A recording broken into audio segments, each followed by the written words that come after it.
गालियां दूल्हे के पिता को, दूल्हे के चाचा को, दूल्हे के मौसा, जितने भी आते हैं दूल्हे वालों को बहुत गालियां मिलती हैं। तो भोलेनाथ कहते हैं कि हमें पहले नहीं मिली, इसलिए अब मिल रही हैं, तो सुनने दो। और एक ससुराल की ही ऐसी गालियां हैं जो व्यक्ति मुस्कुराते हुए सहन करता है। तो भोलेनाथ ने कहा चुप रहो, पर दक्ष ने सारी सीमाओं को तोड़ दिया, बहुत अनुचित शब्दों को बोला। तो नंदीश्वर कहते हैं, ए दक्ष, खबरदार जो अब भोलेनाथ को कुछ कहा, जब से आए हो तब से बकबक किए जा रहे हो, मैं तुम्हें श्राप देता हूँ, तुम्हारा मुख बकरे का हो जाए। उधर से भृगु जी अपनी दाढ़ी पर हाथ फिराते हुए कहते हैं कि नंदीश्वर, ये ससुर दामाद का मामला था, आप बीच में क्यों बोले? जाओ, मैं श्राप देता हूँ कि शिव के जितने गढ़ हैं सब पाखंडी हो जाएं। नंदीश्वर कहते हैं, ए मुझे पाखंडी कहते हो? जाओ, मैं श्राप देता हूँ कि तुम जैसे ब्राह्मण सब मंगता हो जाएं। तो ब्राह्मणों को श्राप है, पर वो श्राप नहीं है, हम लोगों को तो वरदान है, हम वरदान समझते हैं। तो भृगु जी ने श्राप दे दिया कि मांगता हो जाओ, मांग मांग करके पेट भरो।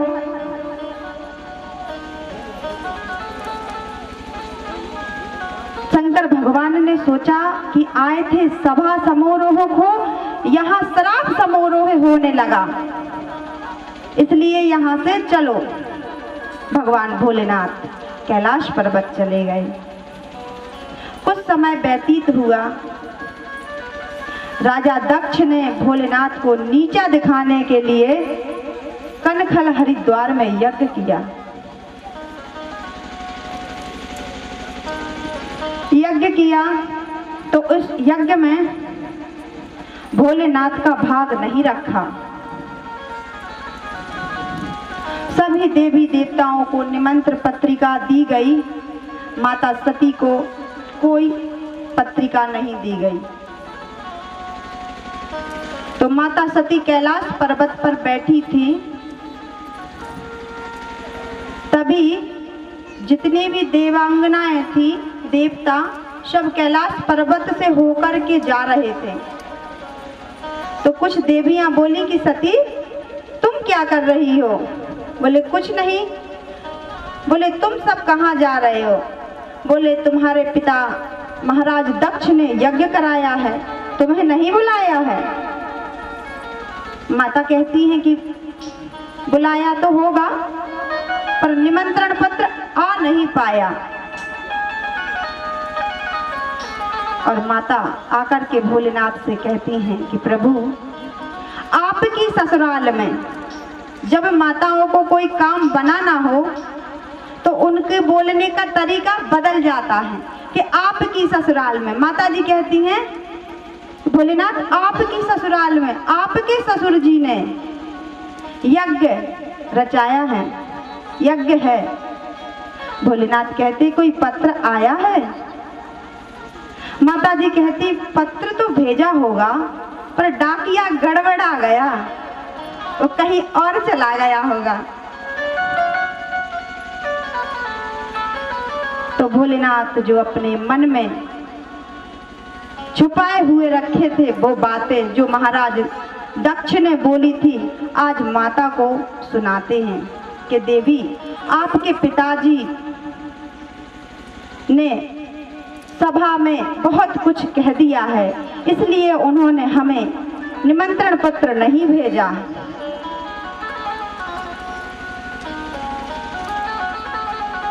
सती माता कहती हैं कि प्रभु, मैं जाके देखती हूँ। भोलेनाथ कहते हैं कि देवी, बिना बुलाए नहीं जाना चाहिए। जब बेटी की शादी हो जाती है तो उसे ससुराल बिना बुलाए नहीं जाना चाहिए। प्राय अब तो ये नियम खत्म हो गया है, अब चले भी जाते हैं पर फोन का इंतजार जरूर करना चाहिए। जब तक फोन ना आए ना मायके से तब तक नहीं जाना चाहिए। आजकल टेलीफोन का जमाना है तो फोन कर देते हैं कि चले जाओ आ जाओ। पर जहाँ पर विशेष कार्य हो वहाँ बिना निमंत्रण नहीं जाना चाहिए। पर कहते हैं कि गुरु और माता के घर जाना चाहिए, बिना बुलाए भी जा सकते हो। पर कब जा सकते हो? जैसे कि माता या पिता कोई कष्ट में है तब बिना बुलाए जा सकते हो। जब विशेष कार्य हो रहा हो तो बिना बुलाए नहीं जाना चाहिए। पति की आज्ञा का उल्लंघन नहीं करना चाहिए। माता सती को भोलेनाथ ने बहुत समझाया कि देवी मान जाओ मत जाओ, पर माँ कहती है नहीं।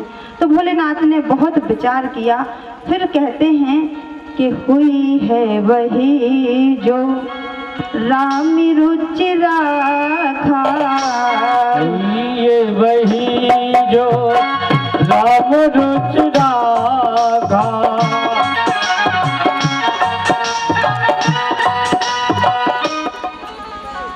कामाख्या देवी में और बड़ी बड़ी जो सिद्ध पीठ हैं वहाँ पर माता के अंग गिरे हैं, वहाँ सिद्ध पीठ बन गए। भोलेनाथ मान गए और दक्ष को पुनः बकरे का सिर लगाया और यज्ञ संपन्न हुआ। उसी दिन से यज्ञ में जो सामग्री बचती है वो भोलेनाथ की होती है। भोलेनाथ की कृपा से यज्ञ पूर्ण हुआ। हर कथा से हमें एक शिक्षा ग्रहण करने को मिलती है। यदि माता सती भोलेनाथ की बात मान जाती तो आज देह को नहीं त्यागना पड़ता। हमसे बड़े, हमसे जो बुजुर्ग हैं, यदि कुछ कह रहे हैं तो उस बात को एक बार तो मानो ही। एक बार नहीं मानते हो तो एक बार सोचो जरूर कि इन्होंने क्या कहा है। जब हमने जन्म लिया तो हम पिता के घर रहते हैं, तो हम पिता के अनुशासन में रहते हैं। ये हमारा धर्म है, यही हमारा धर्म और कर्म है। जब हम ससुराल आ जाते हैं तो हमारा धर्म है कि हमें अपने पति, अपने सास ससुर की बात माननी चाहिए। प्राय अब ऐसा कुछ नहीं है, पर सास ससुर की मत मानो तो पतिदेव की जरूर मानना। पतिदेव की मानोगे तो ही अच्छा रहेगा। यदि माता सती भोलेनाथ की बात मान जाती तो उनको देह नहीं त्यागना पड़ता है। जो बात को मानते हैं वो फायदे में रहते हैं। तो हमें ये कथा यही सिखाती है कि हमें कभी बिना बुलाए नहीं जाना चाहिए। जब विशेष कार्य हो वैसे चले जाओ, विशेष कार्य में नहीं जाना चाहिए। तो ये महाराज मनु की तीनों बेटियों का वर्णन है। मनु महाराज के 2 पुत्र हुए, प्रियव्रत और उत्तानपाद। तो आइए हम प्रियव्रत का चरित्र श्रवण करते हैं।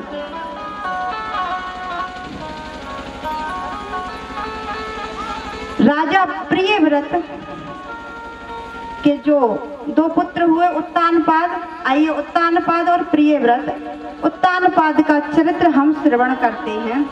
जिनकी 2 रानी थी, एक सुनीति और एक सुरुचि। वैसे हम सबकी 2 रानियां हैं, एक सुनीति और एक सुरुचि। सुनीति कौन है? जो नीतियों से चले वो है सुनीति। और जो सुरुचि, सुरुचि मतलब रुचि के अनुसार। चले। मती को कहते हैं दो पत्नियां, हमारी भी दो मती हैं, एक मती है एक कुमति है। तो राजा उत्तानपाद हम सब उत्तानपाद बैठे हुए हैं यहाँ पर, क्यों हमारा मन उत्तानपाद है। तो सुनीति रानी बड़ी थी और सुरुचि रानी छोटी थी।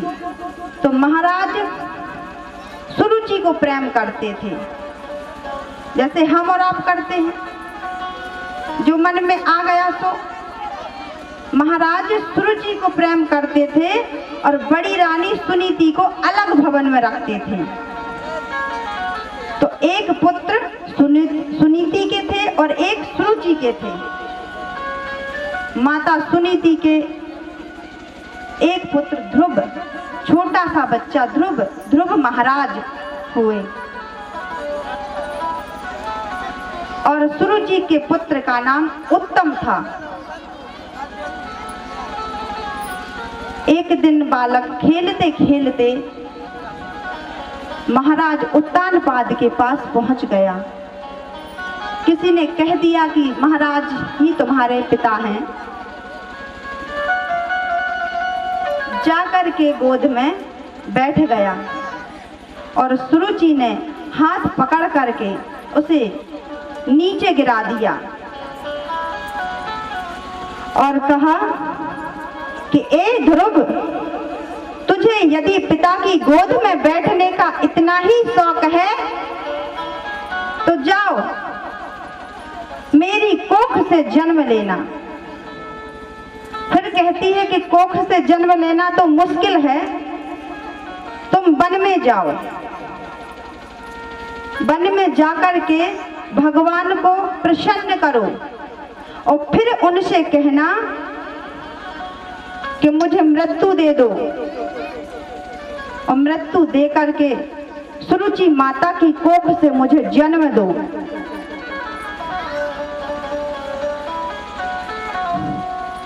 सुरुचि ने यहाँ पर बहुत बड़ी गलती कर दी। अपनी कोख को प्रभु के वरदान से भी, प्रभु से भी बढ़कर बता दिया कि खुद इनकी कोख में आने के लिए पहले प्रभु को प्रसन्न करो, फिर उनसे वरदान मांगो, फिर मर जाओ और फिर जाकर के हमारी कोख से जन्म लो। ध्रुव जी रोते हुए अपनी माता के पास पहुंचे। ध्रुव जी के होंठ कांप रहे हैं, कंठ अवरुद्ध है, इतना रुदन कर रहे ध्रुव जी कि बात कह भी नहीं पा रहे। माता सुनीति ने गोद में उठाया और पूछा, बेटा तुम्हें क्या हो गया, तुम इतना क्यों रो रहे हो? ध्रुव जी कुछ नहीं कह पाए, पर जो साथ में खेलने वाले बच्चे थे उन्होंने सारा वृतांत बताया, सारी बात सुनाई। तब माता कहती हैं, सुनीति कहती हैं कि तुम्हारी सुरुचि माँ बड़ी धन्य है, बड़ी भाग्यशाली है, जो बेटा मैंने आज तक तुझे स्वप्न में भी प्रभु के मार्ग जाने का रास्ता नहीं बताया, प्रभु को पाने का रास्ता नहीं बताया, जो तुम्हारी माता ने तुम्हें बता दिया, वो धन्य है। बच्चों को शिक्षा अच्छी धारण करानी चाहिए। आज अगर चाहती तो सुनीति ध्रुव को और कुछ भी तो कह सकती थी, पर माता कहती हैं कि बड़ी छोटी माँ की बात का कोई बुरा मत मानो, वही तुम्हारी सच्ची माँ है जिसने प्रभु के शरण में जाने का रास्ता बताया है। वही धन्य है त्रिभुवन में जो अपने बच्चों को प्रभु की शरण में जाने का रास्ता बताते हैं। यहाँ सबसे मेरा कहना है कि कभी नहीं तो शनिवार और मंगलवार को अपने बच्चों को हनुमान जी के मंदिर में ले जाया करिए। बच्चों को थोड़े संस्कार यदि बदलेंगे तो वो जीवन भर आपके साथ रहेंगे। यदि गलत संगतें पड़ गई तो वो जीवन भर क्या 2, 4, 10 साल भी आपके साथ नहीं रहेंगे। अपने बच्चों को वो सिखाओ कि वो बेहतर बन जाएं। बच्चों को ये मत सिखाओ कि वो गलत रास्ते पर जाएं। किसी ने कहा तुम किसी को चक्कर दोगे तो तुम चक्कर में होगे, यदि किसी को शक्कर दोगे तो तुम स्वयं शक्कर होगे। यदि तुम किसी को उल्टा सीधा भला बुरा कहोगे तो तुम्हारे बच्चे वही देखेंगे, वही सुनेंगे, तो वो भी वैसा ही सीखेंगे। माता सुनीति ने अपने पुत्र को समझाया। प्रहलाद जी कहते हैं, माँ ये भगवान क्या होते हैं? माँ कहती है, बेटा भगवान वह होते हैं कि जिनको प्राप्त कर लो तो संसार क्या, संसार की हर वस्तु प्रभु के आगे फीकी है।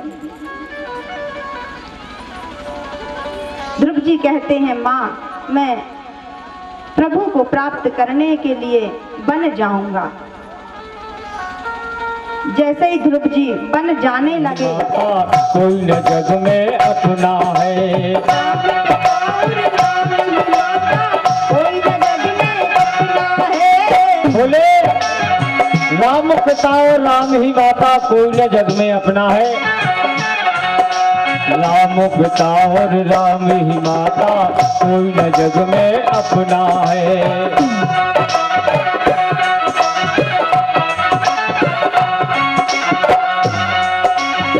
झूठ है सब नाते रिश्ते, झूठा जग का सपना है। झूठ है सब नाते रिश्ते, झूठा जग का सपना है।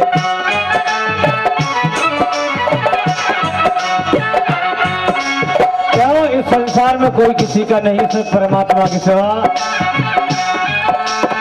झूठ सारे नाते रिश्ते, कोई न जग में अपना है।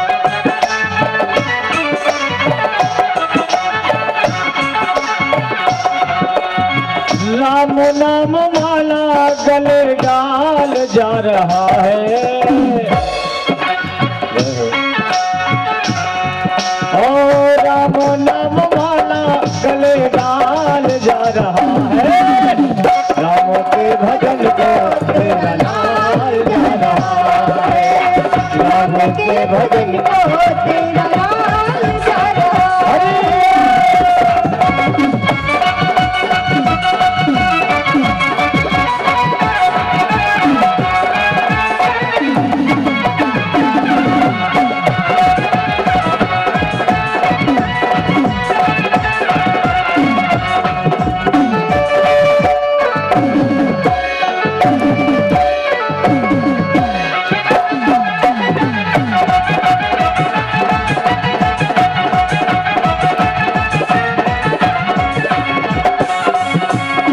राम नाम माला गले डाल जा रहा है,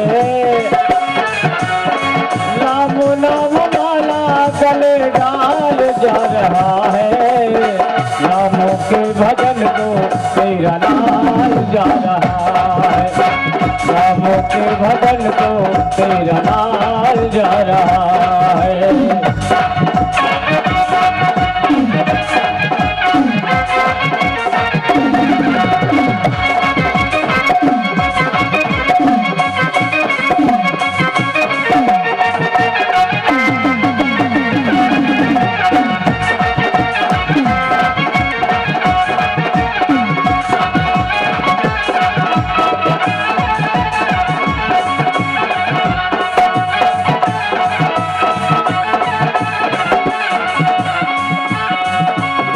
छोड़ कर ये तेरा धनवाल जा रहा है, सुन कर ये तेरा धन माल जा रहा है, राम के भजन को तेरा नाल जा रहा है, राम के भजन को तेरा नाल जा रहा है, राम के भजन को तेरा नाल जा रहा है, राम के भजन को तेरा नाल जा रहा है। बोली भागवत भगवान की, बोलिए नरसिंह भगवान की जय हो। नारद जी महाराज ने कहा, बेटा कहाँ जा रहे हो? ध्रुव जी महाराज कहते हैं, प्रभु की तपस्या करने के लिए जा रहे हैं। तो नारद जी कहते हैं कि जंगल है, जंगल में बहुत शेर इत्यादि जानवर होंगे, बेटा तुम वहां मत जाओ, कोई शेर खा जाएगा तुम्हें। तो ध्रुव जी कहते हैं कि महाराज हमने सुना है कि नारद जी महाराज तो भक्तों का मार्गदर्शन करते हैं, आप कैसे हो जो हमें रोक रहे हो? नारद जी कहते हैं, नहीं बेटा हम रोक नहीं रहे हैं, हम तो जंगल की बात बता रहे हैं। जंगल में शेर इत्यादि जानवर रहते हैं।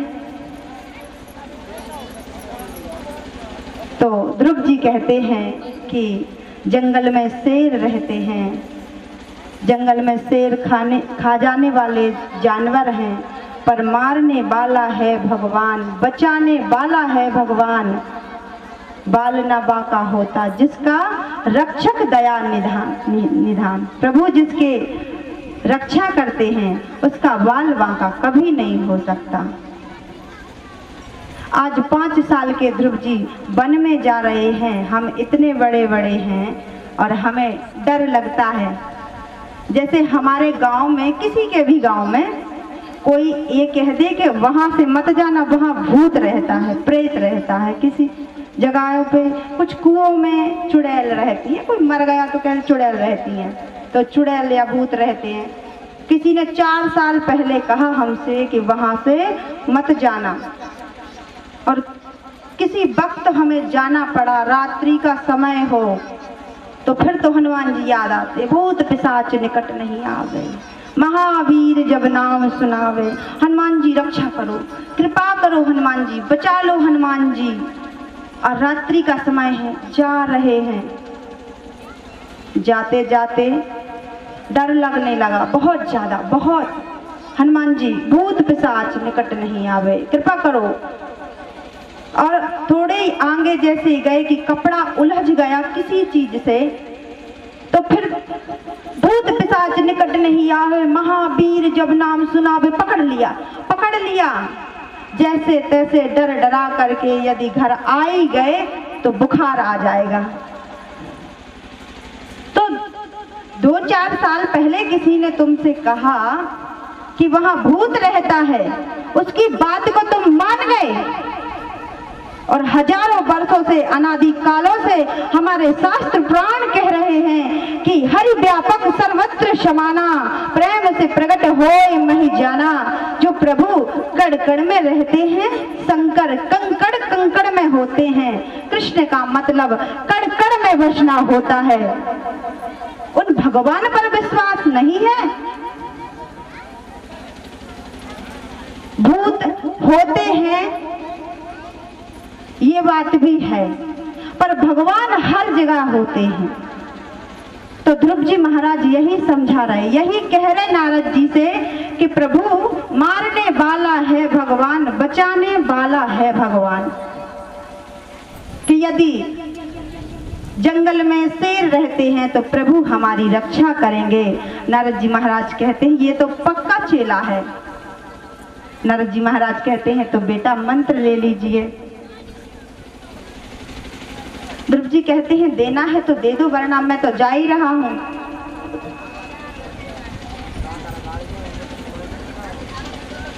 नारद जी महाराज ने ध्रुव जी को मंत्र दिया और कहा बेटा तुम जाओ, मधुवन में जाकर के तपस्या करो, ध्रुव जी वृंदावन मधुबन में गए। वैसे यदि वृंदावन कोई एक बार चला जाए और बांके बिहारी का दर्शन कर ले तो फिर वो संसार के काम का रहता नहीं है। आप में से कौन कौन वृंदावन गया है? गए? और बात अच्छा और उठाओ, और कौन कौन गया है?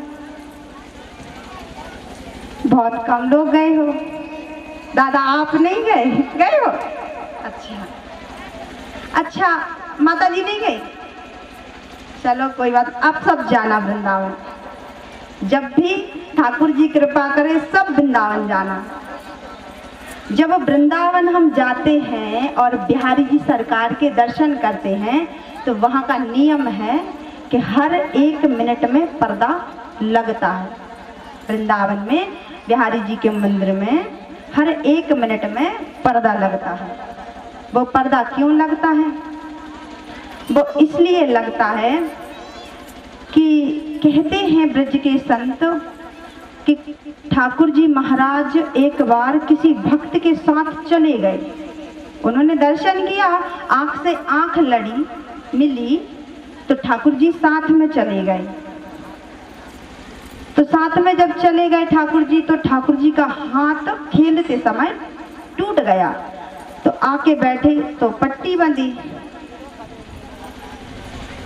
तो तब से कि भक्त जब जाता है, ठाकुर जी बाहर ना चले जाए वृंदावन से। यदि वो वृंदावन से बाहर चले जाएंगे तो वृंदावन फिर कौन आएगा? इसलिए ठाकुर जी का पर्दा लगता है। यदि हमारी और आपकी बार बार नजर बिहारी जी से मिल जाएगी तो हम दुनिया के काम के नहीं रहेंगे। अच्छा, तन से तो तुम कहीं भी रह लोगे, फिर ये थोड़ी है कि तुम वृंदावन गए तो बाबा बन जाओगे, ऐसा कुछ नहीं। पर मन में बार बार वृंदावन की याद आएगी, वृंदावन ही वृंदावन नजर आएगा। वास्तविक में सच्ची बात पूछी जाए तो ये बात सत्य है, जो वृंदावन गया है वह वृंदावन का हो जाता है। तो प्रहलाद जी, ध्रुव जी महाराज मधुबन में जाकर के तपस्या करने लगे। पहले महीने में ध्रुव जी महाराज ने 3 दिन के अंतर से जमीन पे गिरे हुए बेर खाए। फिर दूसरे महीने में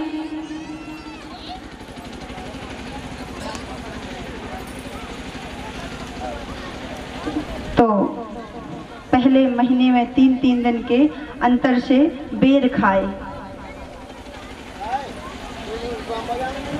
अच्छा, जैसे ध्रुव जी महाराज यदि भक्ति करनी है तो ध्रुव जी महाराज से सीखो, ध्रुव जी महाराज से सीखो। पर ऐसी कि ध्रुव जी महाराज ने एकदम कंट्रोल नहीं किया था भक्ति पे कि एकदम डायरेक्ट ही कर लिया हो।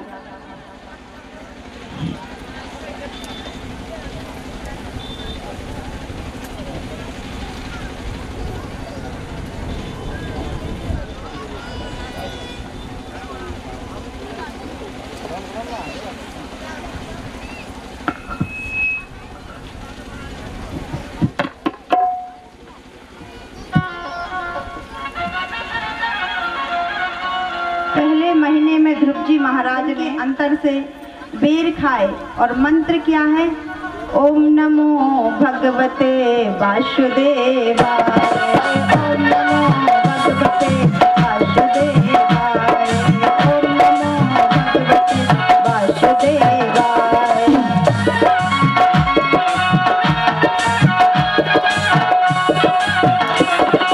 ओम नमो भगवते वासुदेवाय।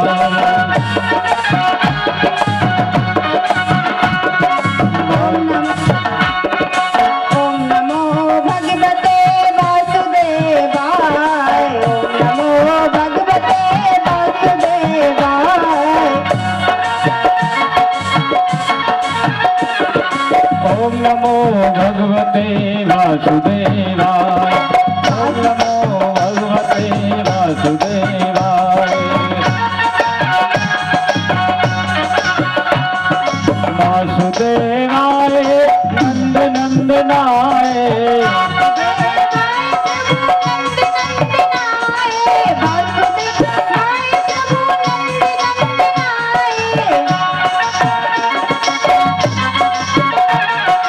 ओम नमो भगवते वासुदेवाय।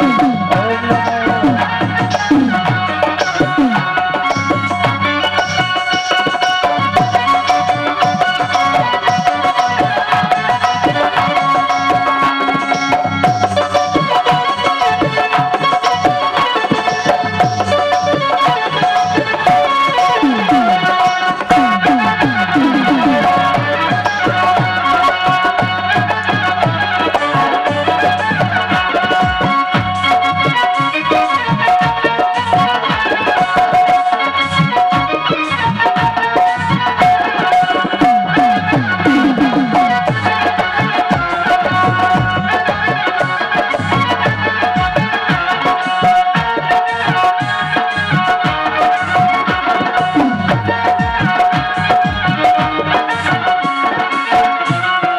वासुदेवाय नंद नंदनाय वासुदेवाय नंद नंदनाय वासुदेवाय नंद नंदनाय।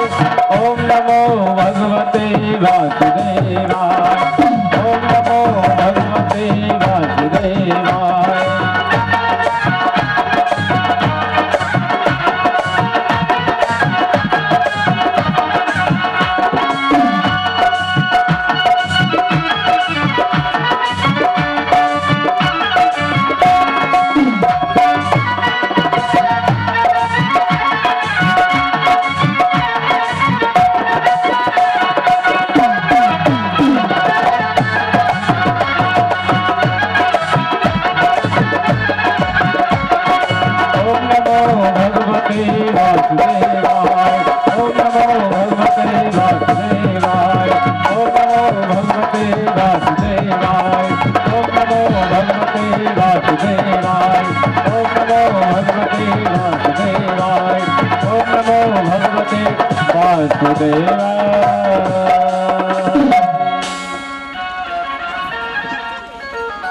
बोलिए वृंदावन बिहारी लाल।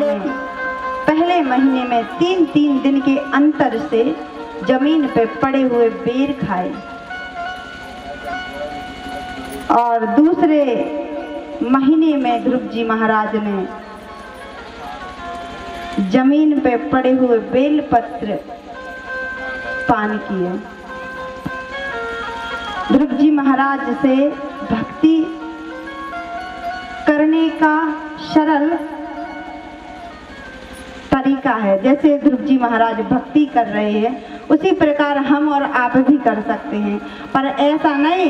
कुछ लोगों ने ध्रुव जी महाराज की कथा सुनी और कहा कि अब हम नवरात्रि व्रत करेंगे बिना भोजन के।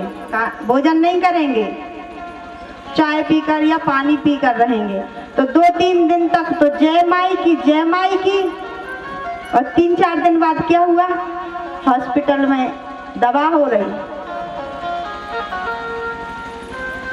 तो नियम से करो, धीरे धीरे, हर मार्ग पर धीरे धीरे पहुंच सकते हैं हम। तो ध्रुव जी महाराज ने चौथे महीने में जलपान किया। 5वें महीने में 12 दिन के अंतर से वायु को एक दिन थोड़ा सा मुंह खोला और वायु को ग्रहण किया। 6वें महीने में ध्रुव जी महाराज अंगूठे के बल पे खड़े हो गए और श्वास रोक दी। जैसे ही ध्रुव जी महाराज ने श्वास रोकी तो देवताओं की श्वास अवरुद्ध होने लगी, सांस लेने में देवताओं को दिक्कत होने लगी। सब भगवान श्री हरि के पास पहुंचे कि हे प्रभु कृपा करो, श्वास लेने में दिक्कत हो रही है। भगवान ने कहा कि हमारा एक छोटा सा भक्त है ध्रुव, वह तपस्या कर रहा है।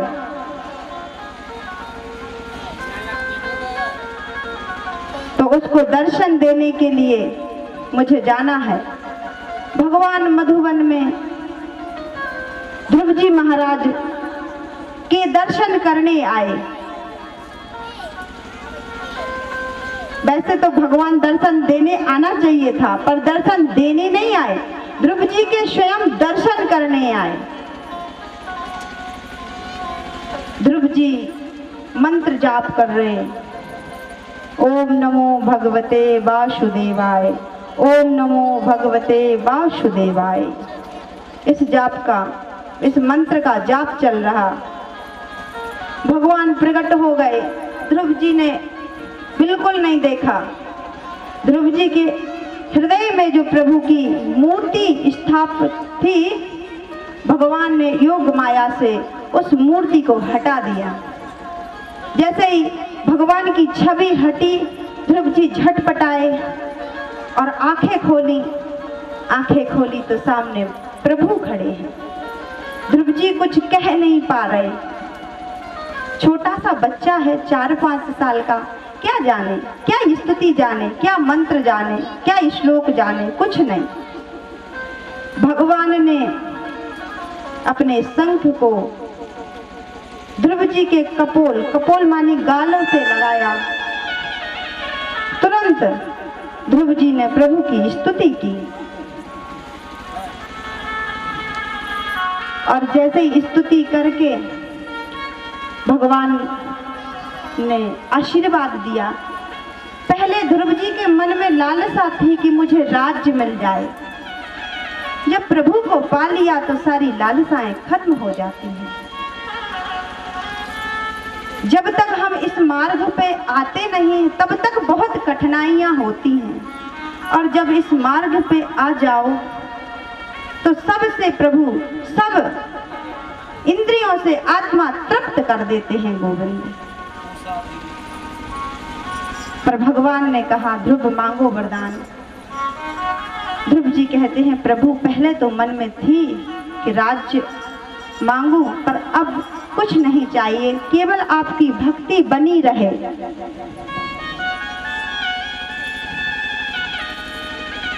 भगवान ने कहा, नहीं ध्रुव, कुछ समय राज्य भी करो।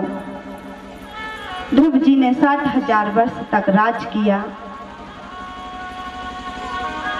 आकर के अपनी माता से मिले तो उनकी माता आरती लेकर के खड़ी थी।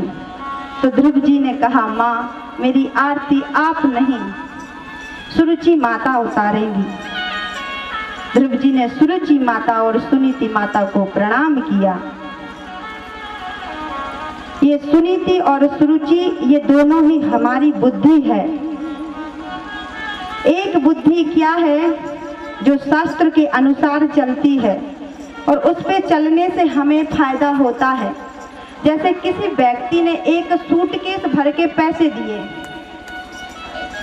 और तुमसे कहा कि हमारा एक काम कर दो, ये सूटकेस किसी अन्य व्यक्ति को दे दो, उसके बदले हम तुम्हें पैसे देंगे या धन देंगे, कुछ भी देंगे। तो हमारा फर्ज क्या है, तो वो सूटकेस यथा स्थान पर पहुंचा देना चाहिए। पर जो मंद बुद्धि है, सुरुचि क्या कहती है, कुछ इसमें से निकाल लो। ये है सुरुचि, ये रुचि के अनुसार चलने वाली बुद्धि है। पर हम सब से यही निवेदन है कि जो शास्त्र के अनुसार मति है, उसी मति को ग्रहण करके हम सबको गृहस्थ जीवन व्यतीत करना चाहिए। ध्रुव जी महाराज को प्रभु ने आशीर्वाद दिया कि संसार में ध्रुव तारे के नाम से जाने जाओगे, जो आज भी ध्रुव तारे के नाम से ध्रुव जी महाराज आसमान में विराजमान हैं। महाराज ध्रुव के ही वंश में राजा बैन हुए। बैन बड़ा अत्याचारी राजा था।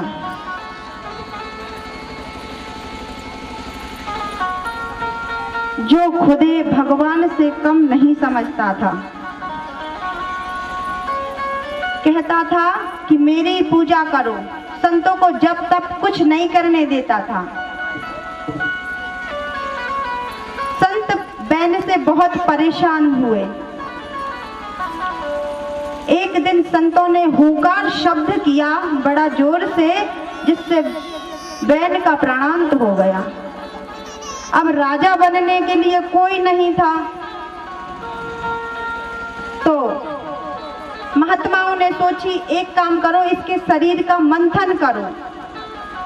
तो पहले निचले भाग का मंथन किया गया, जिससे निषाद उत्पन्न हुए। उसी से निषाद जाति बनी। फिर ऊपर के भाग का मंथन हुआ, जिससे महाराज पृथु का जन्म हुआ। महाराज पृथु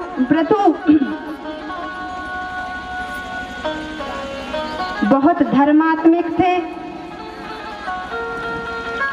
राजा ने प्रजा का बहुत पालन किया। प्रजा अरे मैं हूँ शरण तुम्हारी, मैं हूँ शरण तुम्हारी, बांके बिहारी यदि तुमसे यारी, बांके बिहारी।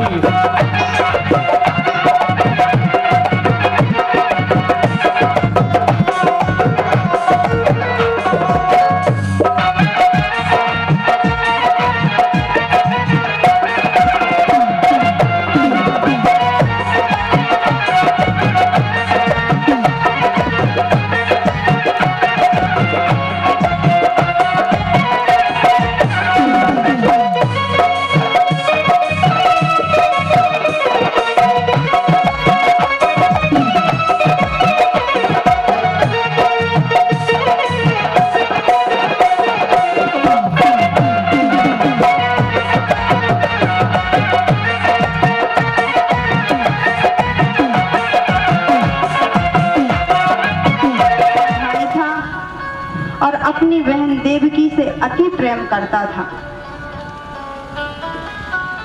कंस ने अपनी बहन देवकी का विवाह वसुदेव जी के साथ किया और बहन को छोड़ने रथ पर बैठ के जा रहा था कि आकाशवाणी हो गई, हे कंस, तू जिसे विदा करने जा रहा है इसी का 8वां पुत्र तेरा काल होगा।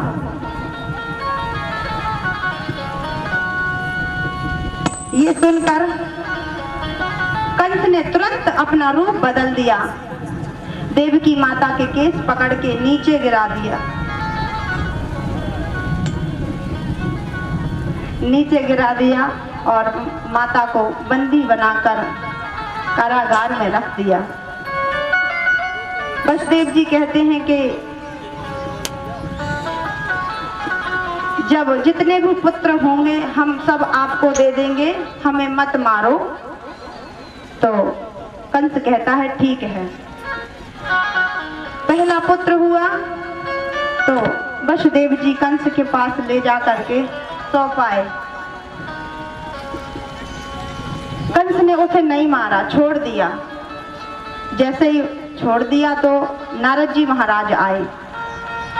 नारद जी महाराज ने कंस से कहा कि तुमने क्यों छोड़ दिया इसे। एक गुलाब का फूल लेकर के आए, कमल का फूल, और उसकी पंखुड़ियां गिनवाई। नारद जी महाराज ने कहा कि इसे गिनो। तो पंखुड़ी जैसे ही गिने तो इधर से गिने तब भी 8, उधर से गिने तब भी 8, हर जगह से वो कोई सी भी पंखुड़ी 8 पड़ रही थी। नारद जी कहते हैं हमारा मतलब समझ गए तुम? कंस कहता हाँ बिल्कुल समझ गए।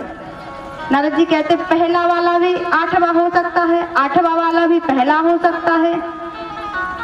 जो तुम्हें 8वें पुत्र का बताया है आकाशवाणी ने, वो कोई सा भी 8वां हो सकता है। इसलिए तुम किसी भी पुत्र को, बच्चों को मत छोड़ो। तो नारद जी की बात उसके दिमाग में बैठ गई और गया, वो जो बच्चा हुआ था उसको भी उन्होंने लेके मार दिया। ऐसे ही माता देवकी के 6 पुत्र कंस ने मार दिए। सातवें बलराम जी जो आकर्षण क्रिया से माता रोहिणी के गर्भ में चले गए और 8वें भगवान स्वयं पधारे।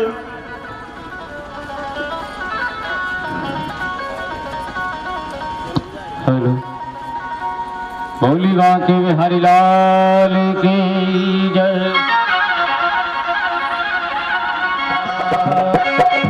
साधुतम कृष्णा शरणागतम कृष्णा, स्वागतम कृष्णा शरणागतम कृष्णा।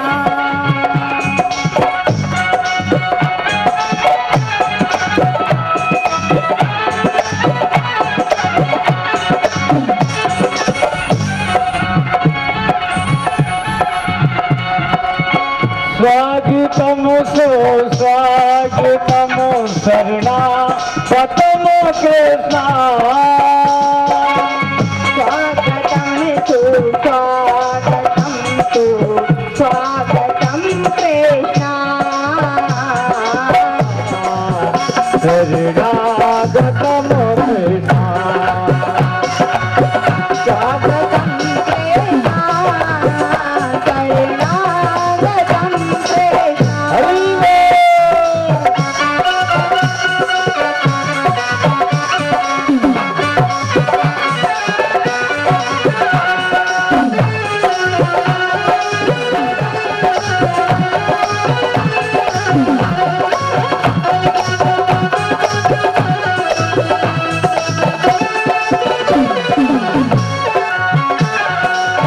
स्वागतम कृष्णा शरणागतम कृष्णा,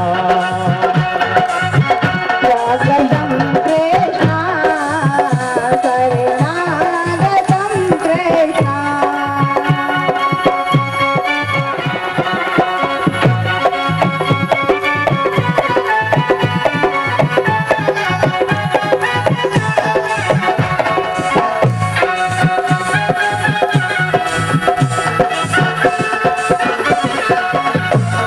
सभी भक्तानी स्वागतम कृष्णा शरणागतम कृष्णा, स्वागतम कृष्णा शरणागतम कृष्णा, शरणागतम कृष्णा।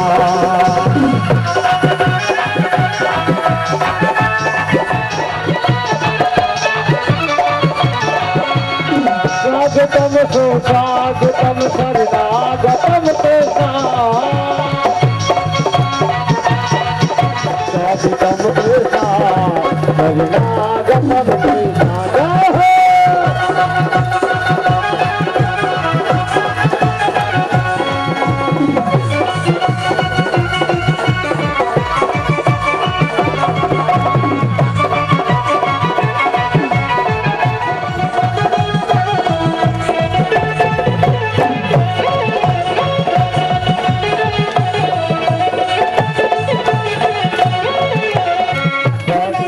और बाबा को आदेश दिया कि मुझे गोकुल में छोड़ आइए, तो ठाकुर जी को लेकर के वसुदेव जी गोकुल में गए और प्रभु को छोड़ आए। और यहाँ माता यशोदा के यहाँ बिटिया हुई थी, लाली को वापस ले गए। तो यहाँ नंदा सुनंदा जो माता यशोदा की नंदन थी, उन्होंने देखा कि आज भाभी जी अभी तक जागी नहीं है, तो जाकर के देखे तो देखा कि भाभी की बगल में एक लाला पड़ो है। तो आकर के कहती है कि नंद बाबा कहाँ गए? नंद बाबा अथाई पे बैठे बैठे भजन कर रहे। उन्होंने मंत्र दिया था संतों ने, तो क्या कह रहे वो? अभी तो भयो नहीं आगे पतो नहीं, अबे तो भयो नहीं आगे पतो नहीं, इस प्रकार मंत्र जाप कर रहे। इतने में बहन आती है और कहती है कि लाला है गो। नंद बाबा प्रसन्न हो जाते हैं।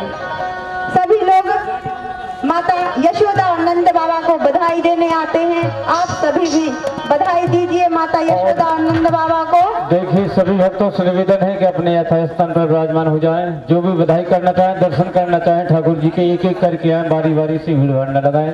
सभी अपने स्थान पर विराजमान हो जाएं। और सभी भक्तों से निवेदन है जो इधर उधर घूम रहे हैं पांडाल के लिए, यशोदा मैया दे दो बधाई, कान्हा जन्म सुने यशोदा मैया दे दो बधाई।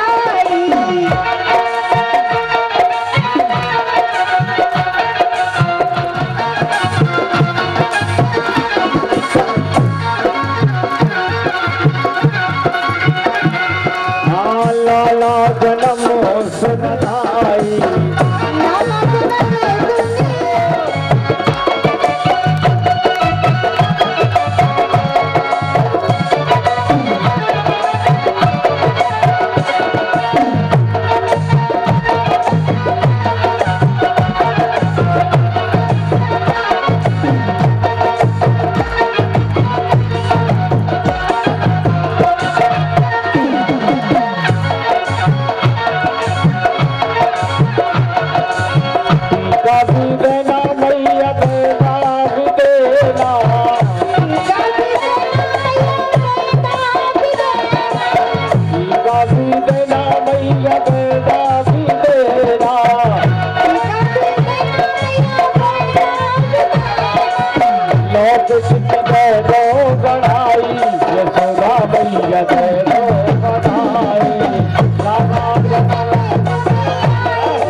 लाला जन्म जन्म सुने आई, यशोदा मैया दे दो बधाई।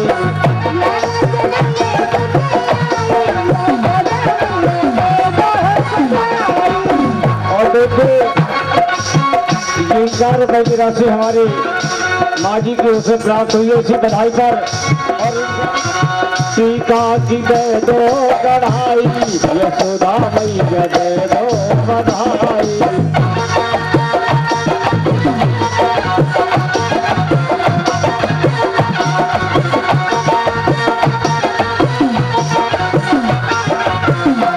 कंगन भी देना मैया, चूड़ी भी देना,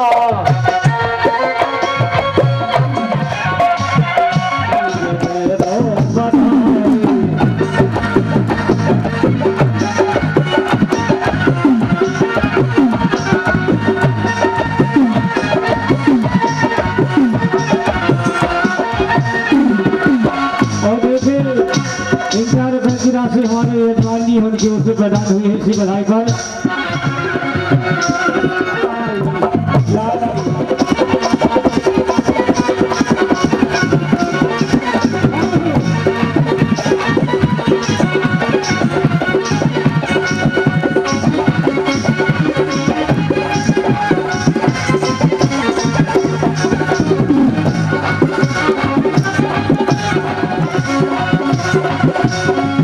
सवाल बधाई लोगों, सवाल बधाई।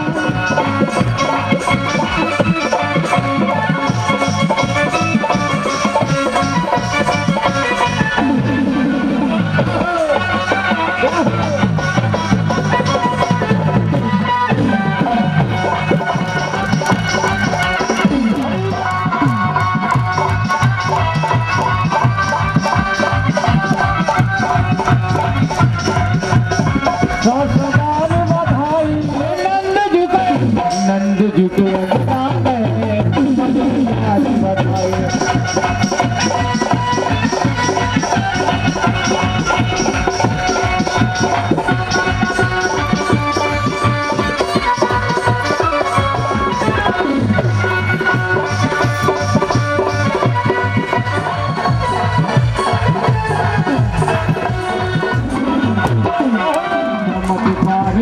हो गया लोगों, हो गई बात निराई।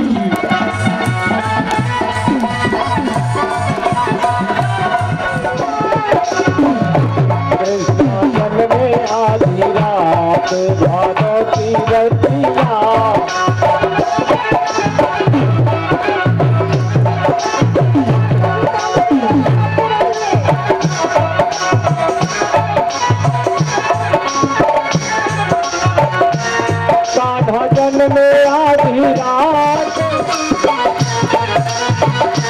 कृष्णा जन्म में आधी रात, भागवती रचिया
बकरी बनी हमारी लाला, बकरी बनी हमारी लाला,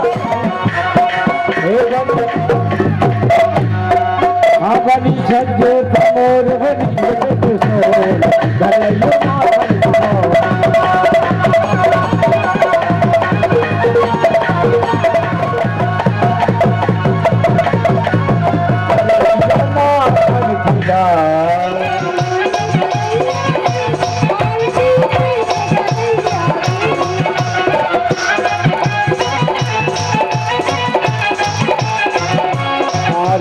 कृष्ण कन्हैया की आरती बैल बजई, घर घर गली बजई जाती, आरती कृष्ण कन्हैया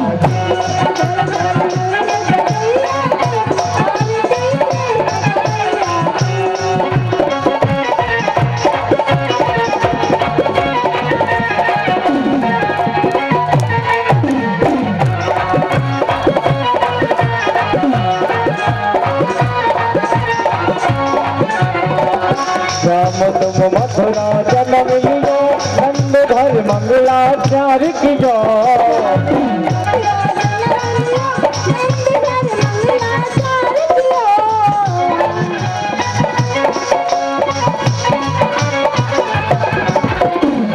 यशोदा गोद मिलई जाती, आरती कन्हैया जाती,